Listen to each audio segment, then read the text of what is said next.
Alors, le Rumash, dimanche 18 Eshvan à Yessara.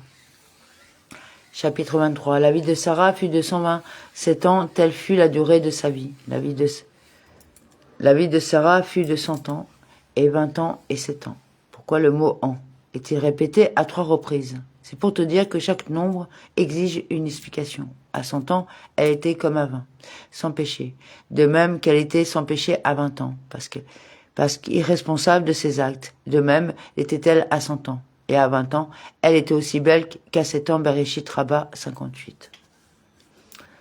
Les années de la vie de Sarah, tout égal pour le bien. Sarah mourut à Kiryat Arba, qui est Hébron, dans le pays de Canaan. Abraham y vint pour dire sur Sarah les paroles funèbres et pour la pleurer.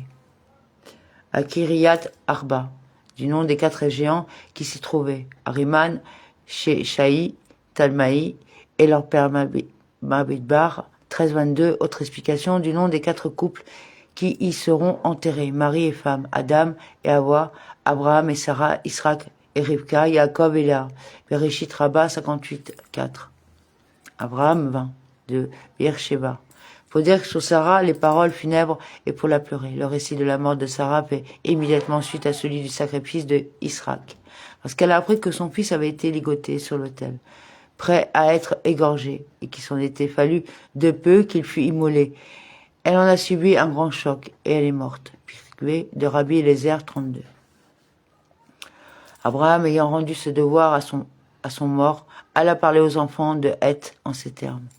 Je ne suis qu'un étranger domicilié parmi vous, accordez-moi la propriété d'une sépulture au milieu de vous, que j'ensevelisse ce mort qui est devant moi.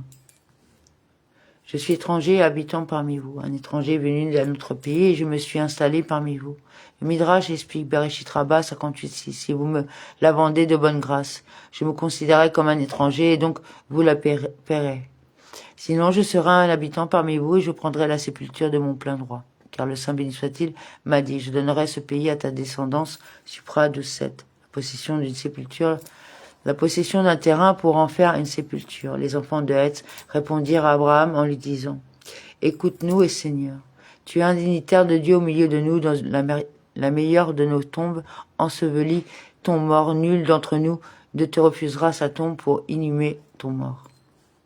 Ne refusera l'eau qu'il est, ne refusera, comme dans toi non plus, ne me refuse pas l'eau tikla, ta clémence, Télim 40-12, et où dans la pluie fut retenue, Vaïkalé, Supra 8-2.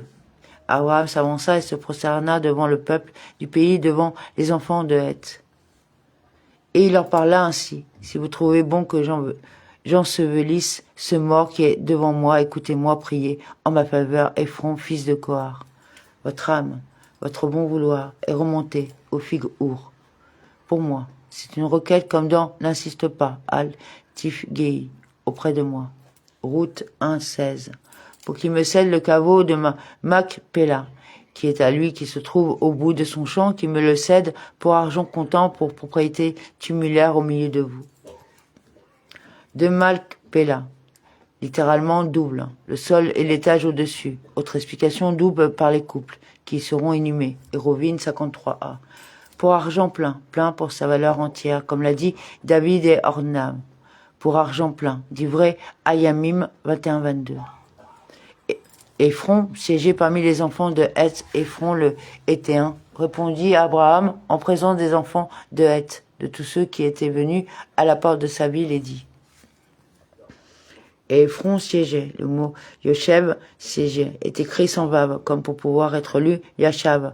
Il a commencé de siéger. On l'avait ce jour-là institué dignitaire de la cité, et il devait cette promotion à Abraham qui allait avoir besoin de lui et qui a ainsi contribué Bereshit Rabba 58-7 devant tous ceux qui venaient à la porte de sa ville. Ils avaient tous interrompu leur travail afin de venir rendre hommage à Sarah. Non, Seigneur, écoute-moi, le chant que je te le donne, le caveau qui s'y trouve, je te le donne également à la face de mes concitoyens. Je t'en fais don, ensevelis ton mort. Non, mon Seigneur, tu ne l'achèteras pas à prix d'argent. Je te le donne, Natati, Littéralement, je te l'ai donné. C'est comme si je l'avais déjà donné. Abraham se prosterna devant le peuple du pays et parla ainsi à Ephron en présence du peuple du pays. Ah, s'il te plaît, écoute-moi, j'offre le prix de ce champ, accepte-le, que j'y puisse enterrer mon mort. Si pourtant tu voulais bien m'écouter, tu me dis de t'écouter et de le prendre gratuitement. Moi, je ne veux pas de cela. Tout ce que je demande, c'est que tu m'écoutes. J'ai donné en français, donné, au passé. Pour moi, c'est comme si c'était fait. Je voudrais te l'avoir déjà donné. Ephron répondit à Abraham en lui disant, Seigneur, écoute-moi, une terre de 400 cycles d'argent, qu'est-ce que cela entre nous deux? Enterre-y ton mort. Entre moi et entre toi, entre deux amis comme nous, quelle importance? Aucune. Laisse donc la vente et enterre ton mort.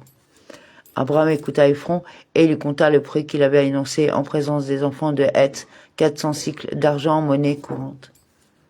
Abraham pesa à Ephron. Il manque un vav à Ephron, parce qu'il avait beaucoup parlé pour ne finalement rien faire. Baba Messia, 87a, Bereshit Rabba, 58.7, il a pris à Abraham des grands shekels, qui sont des centeniers, ainsi qu'il est écrit en monnaie courante chez le marchand. Ils sont acceptés comme shekels en tout lieu. Il y a des endroits où le shekel sont grands. Ce sont les kantarim, en français médiéval, des centeniers. Voir Ruth Rabba 7. Amen.